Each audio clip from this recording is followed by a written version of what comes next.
안녕하세요. 경제와 투자 깍시 인사드립니다. 국내 주식시장이 아주 빠르게 반등 국면을 이어오면서 다시 한번 유동성의 힘을 좀 실감하고 있는 것 같습니다.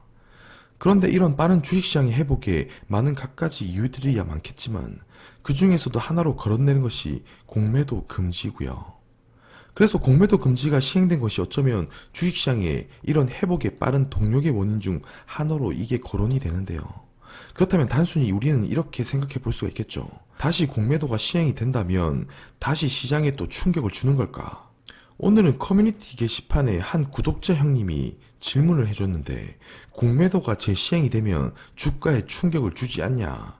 이런 질문에 제가 거기에 모티브가 되어 이렇게 분석을 하고 영상을 만들어 봤습니다. 자, 그럼 오늘의 주제 공매도 금지가 풀리면 이란 주제로 이야기해볼까 하고요. 오늘도 영상을 본격적으로 보시기 전에 구독은 공짜, 좋아요는 설레는 마음으로, 알람 설정은 손가락 까딱 해주시고요. 그럼 시작해보도록 할게요. 그렇다면 혹시나 공매도의 개념에 대해서 모르는 분들을 위해 공매도의 개념에 대해서 아주 간략하게 좀 이해를 하고 넘어가 보도록 하겠습니다. 일단 공매도는 주가 하락이 예상될 때, 그러니까 나 이 종목 하락할 것 같아, 이런 종목에 베팅을 하는 것인데요. 그러니까 주가가 하락하면 수익을 내는 것이고요.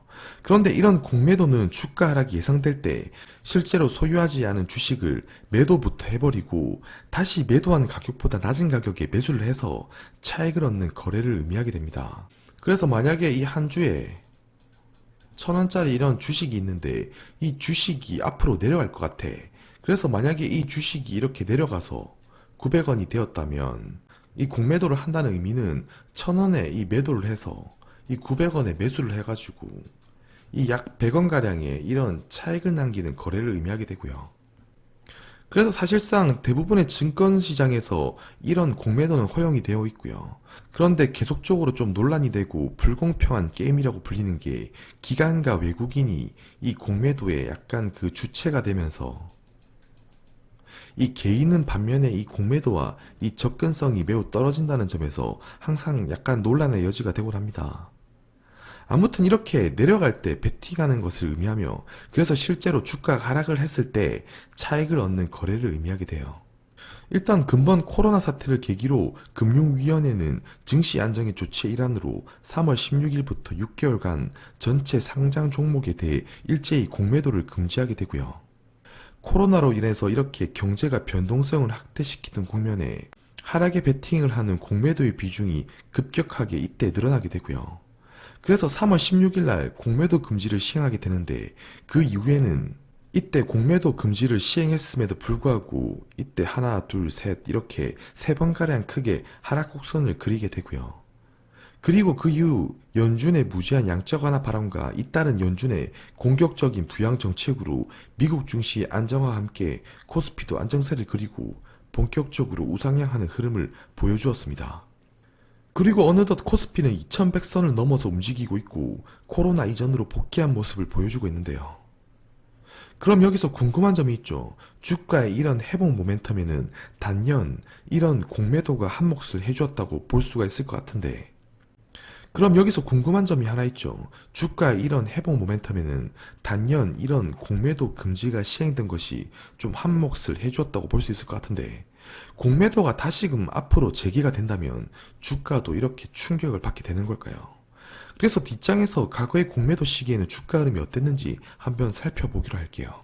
그래서 과거 역사적으로 살펴볼 때 코스피의 경우 공매도 금지를 시행한 역사가 이번 코로나 사태를 포함해서 총 3번이 포함되게 되는데, 2008년 미국발 금융위기 때 주가가 폭락을 할 때 공매도 금지가 시행이 되고요. 그리고 2011년 미국 신용등급 강등 시기와 유로 재정위기 시기 때도 잠깐 한 3개월 동안 공매도 금지가 실시가 됩니다. 그리고 지금 2020년 3월부터 약 6개월간 공매도 금지가 시행이 되고 있고요. 사실 공매도라는 게 이렇게 주가 하락에 이렇게 베팅되는 거래인 만큼 공매도 비중은 코스피가 이렇게 하락 추세로 전환할 때 공매도 비중이 확대되고 바닥에서 이렇게 주가가 반등하는 국면을 보이면 이런 식으로 축소되는 경향을 보이게 돼요. 그래서 근본 코로나 같은 이런 불확실성이 고조되는 시기에, 근본과 같은 이런 코로나가 확대되는 시기에 주가가 안 그래도 불확성을 띠고 폭락을 하는데 공매도까지 겹치게 된다면 당연히 이런 하락에 불을 지피기가 쉽고요. 그래서 만약에 이렇게 하락하는 시기에 공매도 금지가 이렇게 시행이 안 되었다면 코스피의 회복 또한 지금의 이런 국면이 아닌 이런 국면을 그렸을 수도 있을 것이라고 생각은 돼요. 그래서 앞으로의 문제는 공매도가 다시 시행이 되었을 때 다시 시장의 충격으로 불려지지 않을까, 이 부분을 알아보기 위해 뒷장에서 과거 사례로 한번 비교를 좀 해보도록 할게요. 일단 과거 2008년 8개월 동안 공매도 금지가 시행이 되었고요. 정확하게는 2008년 9월 리먼 브라더스 파산으로 본격적인 금융위기가 재현되면서 코스피는 이런 식으로 폭락을 면치 못하게 되고, 2008년 10월에는 주가 폭락을 대비해서 공매도 금지를 시행하게 되고요. 그 이후에 주가가 바닥을 끼면서 한번 바닥을 찍고 두 번 정도 이렇게 바닥을 다지면서 상승을 하게 되고요. 그리고 2009년 5월 31일에 공매도 금지가 이렇게 해제되었고요. 그런데 공매도가 재시행되었음에도 불구하고 시장은 그닥 큰 충격을 받지는 않는 모습이죠. 다만 이 시기 공매도 금지가 해제되기 며칠 전을 좀 크게 확대해서 보게 되면 이 차트는 코스피의 2009년 차트를 나타낸 것이고요. 2009년 6월부터 이렇게 공매도가 다시 재시행이 되었고, 다만 공매도 금지가 해제되기 며칠 전을 좀 크게 이렇게 보게 되면 약간의 이런 조정을 그리는 국면을 볼 수가 있는데, 한 3일 정도 이렇게 흘러가는 국면과 그 이후 6월에 재차 이렇게 행보하는 국면을 보여주는 정도라고 볼 수가 있겠네요.